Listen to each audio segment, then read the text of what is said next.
Waking up in the crashed car felt like I had woken from one nightmare and entered another. I couldn't remember how I got there. All I knew was that something terrible had happened to Alice. The phone was dead. I'd have to find help on foot.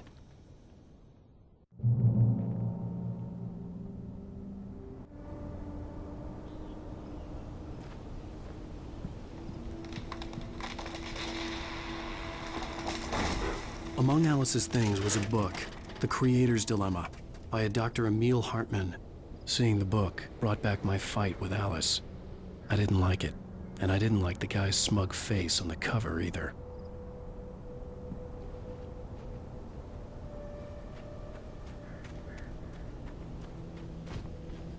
The gas station was my best bet.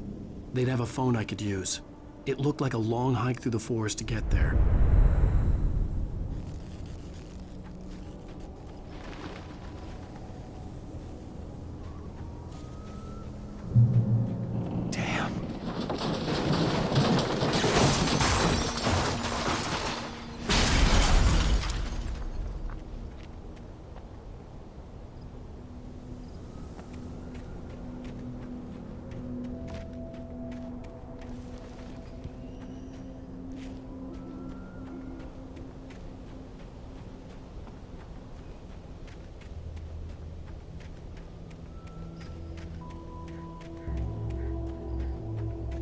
Hello?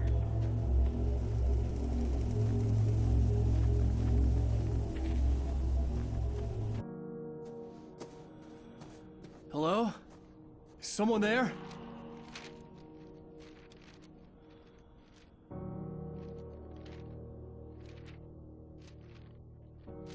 The loose sheets of paper were pages from a manuscript entitled Departure.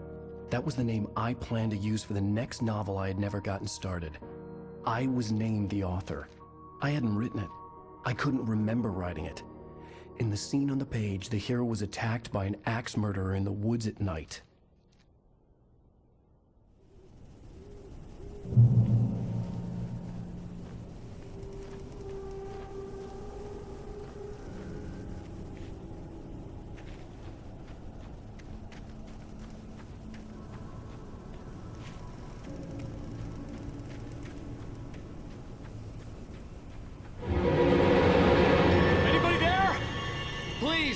I've been in an accident!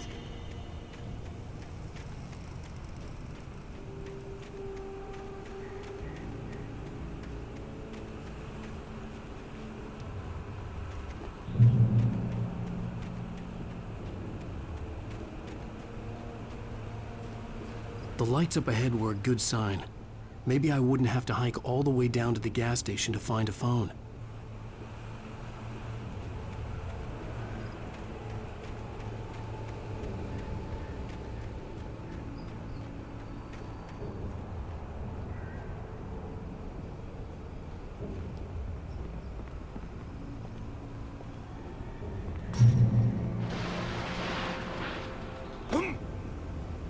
Anybody there? Please, I've been in an accident! Hey! Hey, you! Phil! There's been an accident! I need help! Listen, I need to... Premium cabins for rent in Brightfall. Oh, hell. Carl Stuckey. Pleased To meet you. Non-refundable reservation deposit required. Fair and square. Fair and square.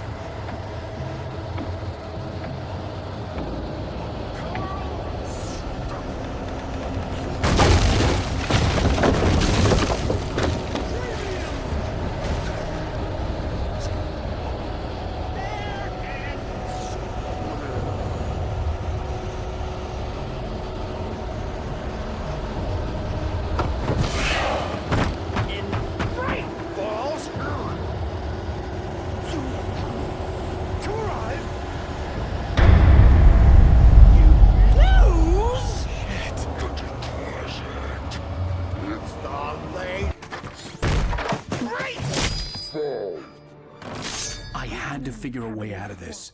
Any second now, and Stucky would be knocking on the door with his axe like Nicholson in The Shining.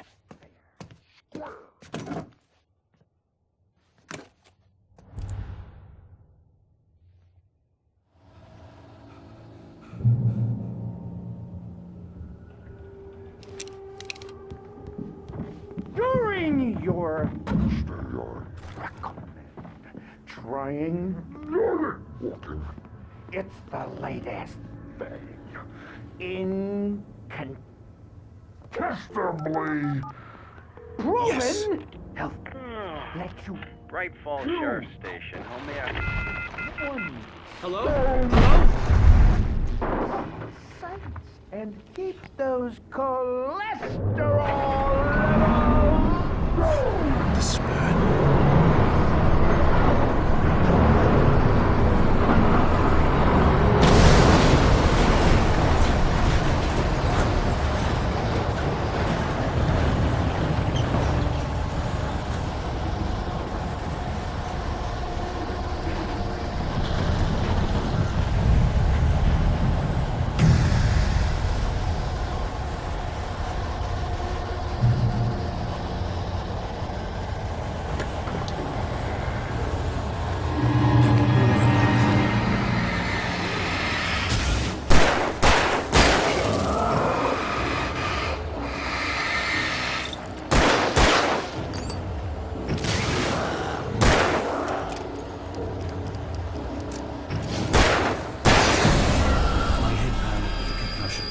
I'd never fired a gun outside a shooting range, and now I just killed someone.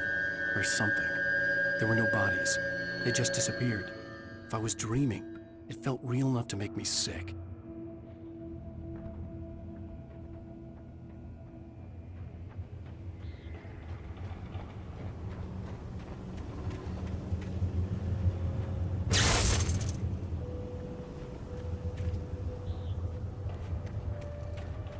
The dark forest was the last place I wanted to go, but I had no choice. I had to get to the gas station.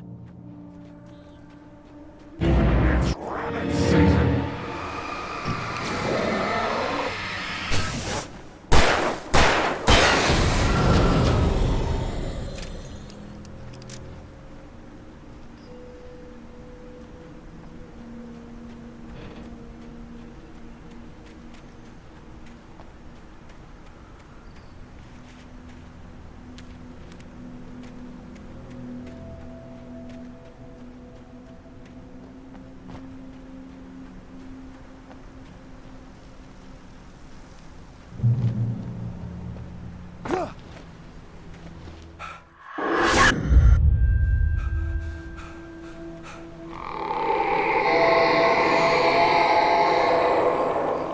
What the hell was that?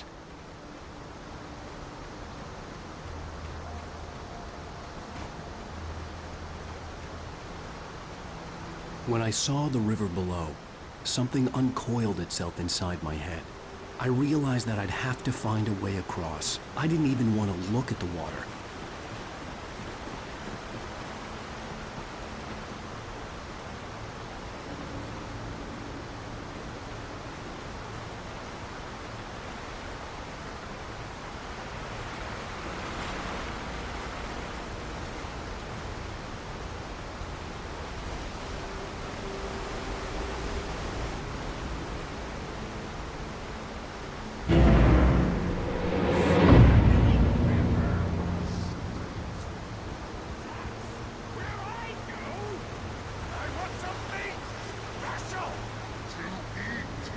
Stucky was still out there, in the dark, stalking me.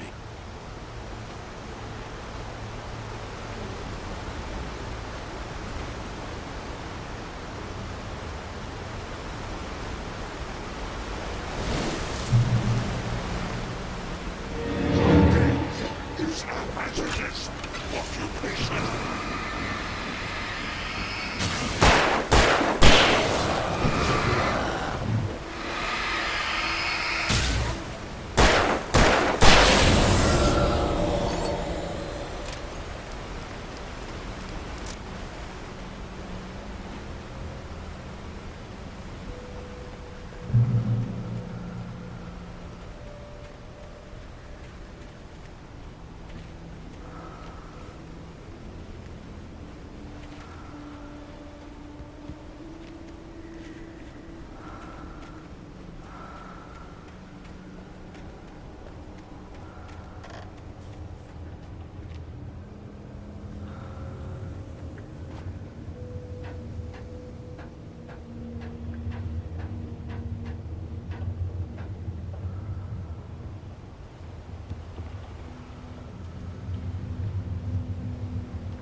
taken.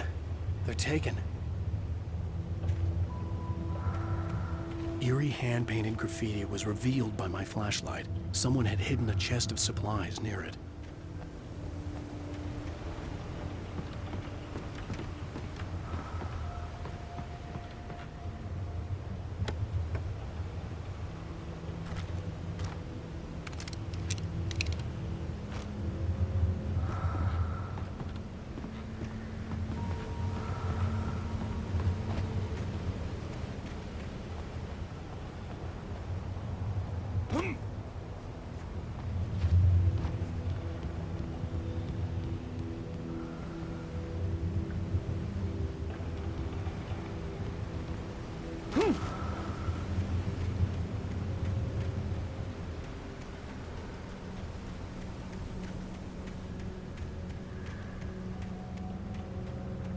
The staircase was broken.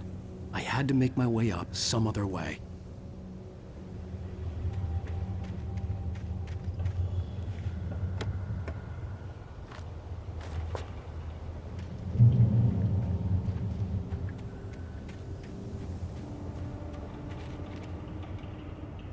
There was no power. There was bound to be a generator somewhere at the logging site.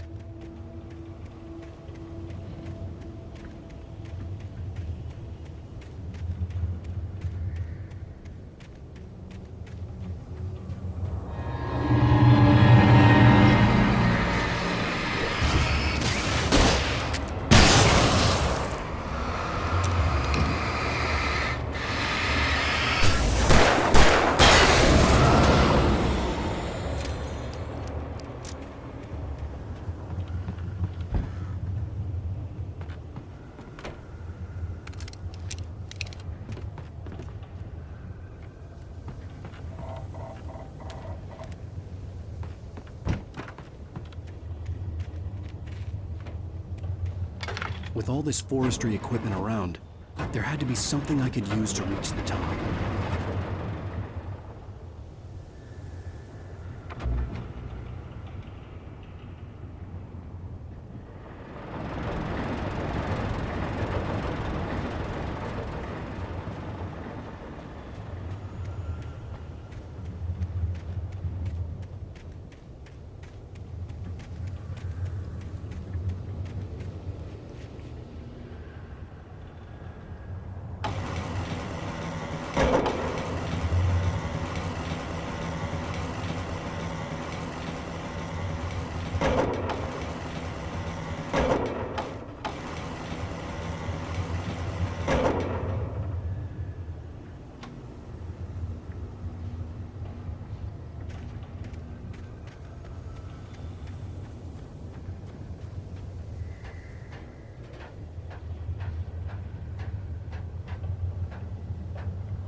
Well, I was just outside for a breath of fresh air, and what a night. I know most of you are probably in your beds by now, but if you're still up and around, take a moment. Step outside for a spell and breathe in deep. The weather is absolutely still. The sky is crystal clear. It's like the forest is quietly breathing along with you. To you listeners, know I'm a night owl, and it's on nights like this I wish I wasn't cooped up in the studio. Makes an old man like me wish I could just roam wild. But here I am, and it would keep you company all night long if I weren't. It looks like I'm not the only one staying up late. Caller, you're on the air. Hey, Pat, it's Maurice Horton. Hello, Maurice. What are you up to? Well, I was just taking Toby on his walkies. Oh, isn't it beautiful out there? Sure, but Pat, the reason I called is that Toby heard something rustling in the undergrowth and took off after it, and I couldn't find it. Probably a rabbit. Sure. Toby loves rabbits. Well, sure. Anyway, I figured that, if anyone runs into Toby, they could grab him. My number's on his collar. And Toby's a friendly dog? Toby loves people. Usually he comes back, but we were pretty far from home, and it sounds like he went pretty wild there. Great dog, but he's just too dumb for his own good. Well, Maurice, it's out there now. Hope Toby comes home soon. Yeah, thanks, Pat. You have a good night now.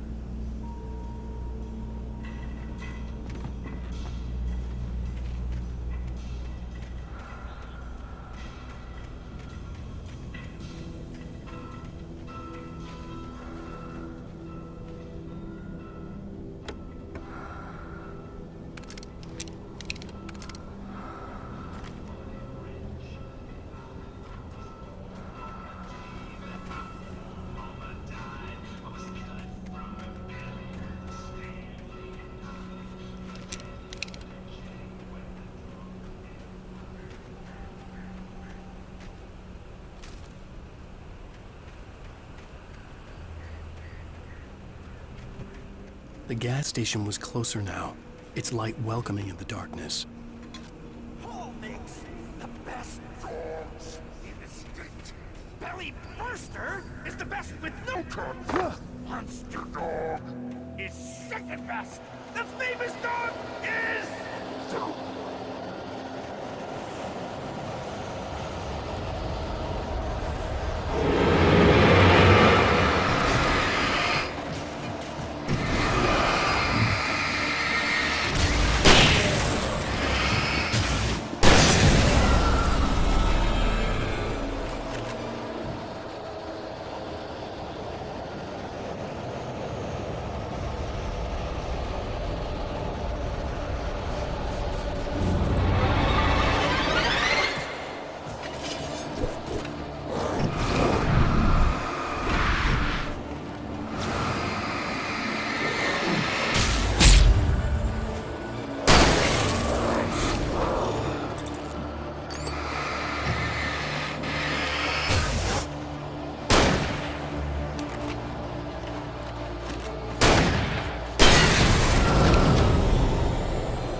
bestows immortality on those who advance it to elevate all of mankind.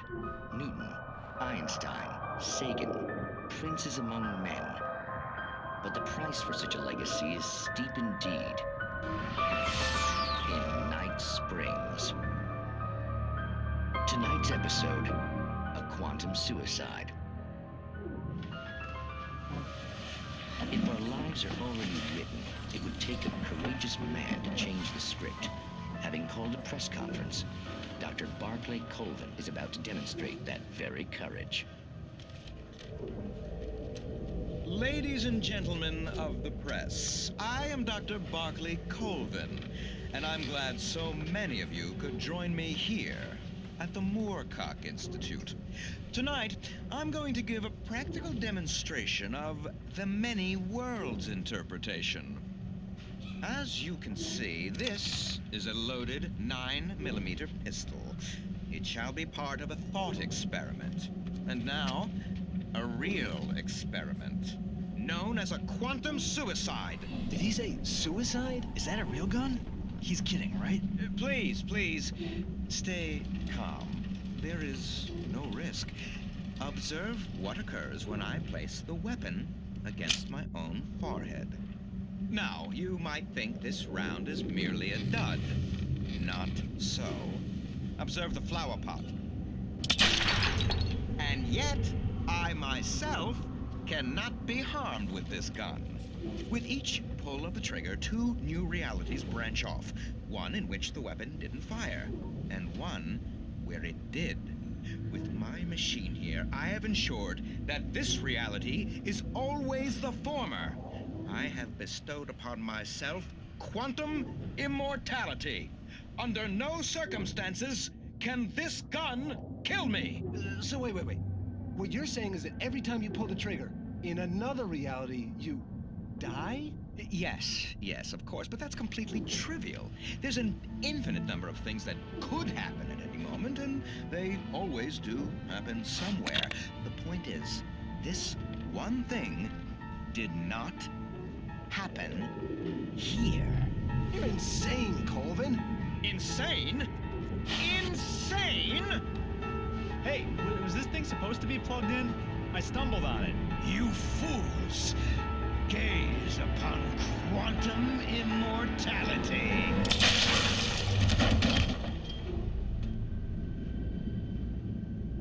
Poor Dr. Colvin, felled by his own hubris or the ignorance of the masses. Perhaps he should have left the crate unopened, the decaying atom unobserved. Curiosity often kills the cat. In Night Springs.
Stucky's body vanished, leaving behind only a lifetime of nightmares to come, assuming I'd reach the lights at the gas station alive.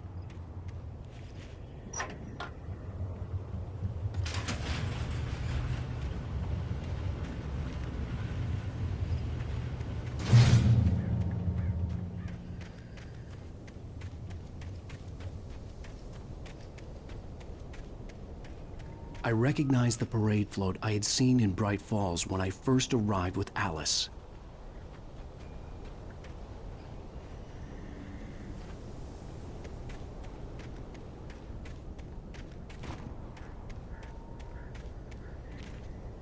After the insanity I had just experienced in the darkness, the lights of the gas station felt comforting. At least for a moment, the sane world reasserted itself.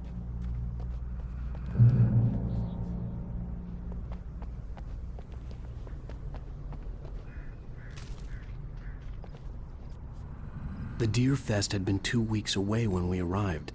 If the day count on the banner was right, I was missing a whole week between the night we got here and now.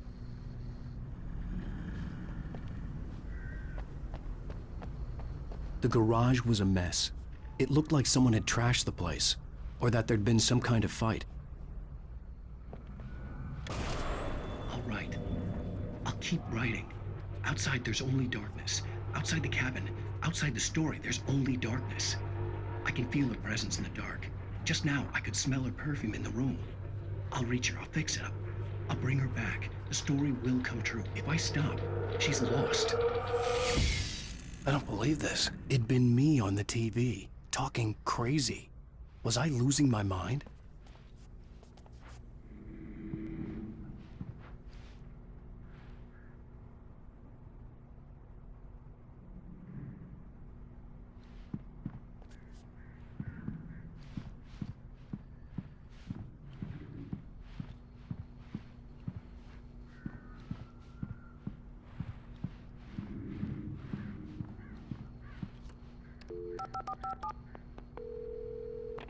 Braight-Fals Sheriff Station.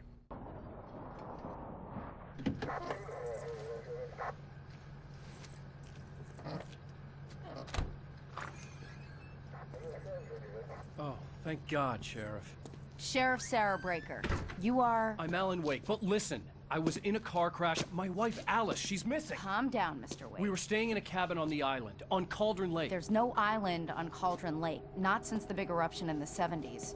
Please, I can take you there, okay? You look like you've taken a pretty bad knock to the head. Are you okay? Listen. We'll figure this out.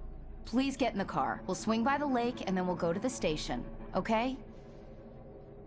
Mr. Wake, have you seen Stucky, the guy who owns this place? I realized I couldn't tell her what had happened in the forest. She wouldn't have believed me. And then she wouldn't have helped me with Alice.